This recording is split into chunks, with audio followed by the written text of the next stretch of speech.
আজকে দুপুরের জন্য কি রান্না করলাম, কি খেলাম আপনাদের মাঝে শেয়ার করব। আর ফেসবুকে একটা বিষয় 2 দিন যাবত ঘোরাঘুরি করছে, ওই বিষয় নিয়ে কথা বলবো।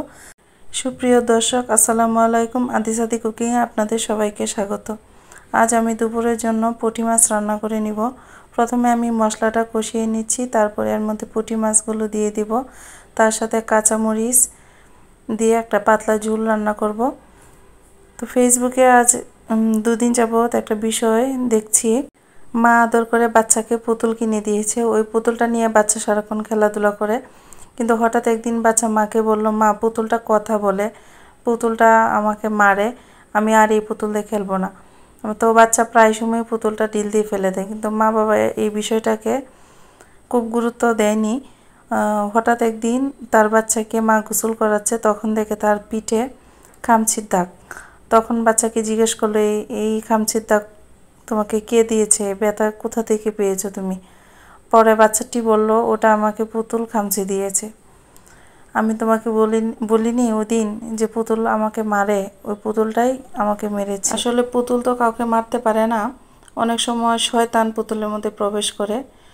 আমি ওই আপুটাকে বলবো, আপনার বাসায় হুজুরে নিয়ে একটু দোয়া দুরুজ পড়ান, তারপর একটু পড়াশোনা করেন, আয়াতুল কুরসি ওইগুলো পাঠ করেন বাসায়, যেন শয়তান প্রবেশ করতে না পারে।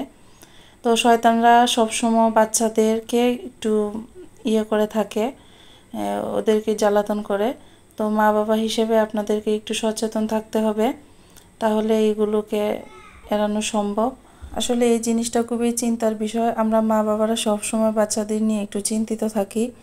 ওদের যদি প্রবলেম হয় তাহলে ওটা আমাদের অনেক কষ্ট দেয়, যন্ত্রণা দেয়। তো এই বিষয়টা আসলে খুব খারাপ লাগলো।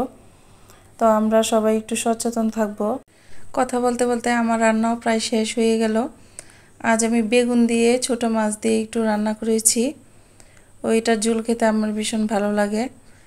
তো আমি প্রায় সময়ই যখন ছোট মাছ আনে আমি বেগুন দিয়ে রান্নাটা করি।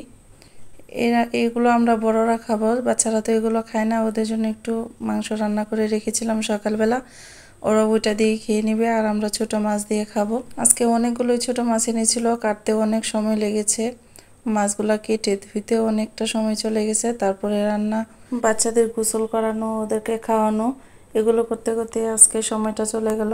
আর আজকে বারবার লোডশেডিং হচ্ছিল, একবার কারেন্ট আসে আর একবার যায়, আমার ভিডিও করতেও একটু প্রবলেম হচ্ছিল। তো আজকের ভিডিওটা আপনাদের কেমন লাগলো? যদি ভালো লেগে থাকে তাহলে ভিডিওতে একটা লাইক দিয়ে শেয়ার করে দিবেন। আমার মতো আপনারাও কারা ছোটো মাছ খেতে পছন্দ করেন কমেন্ট করে জানিয়ে যাবেন। তো আজকের মতো এখানেই বিদায় নিলাম। আমার জন্য সবাই দোয়া করবেন, আমি যেন আপনাদের জন্য আরও ভালো ভালো ভিডিও নিয়ে আসতে পারি। সবাই ভালো থাকবেন, সুস্থ থাকবেন। আল্লাহ হাফেজ।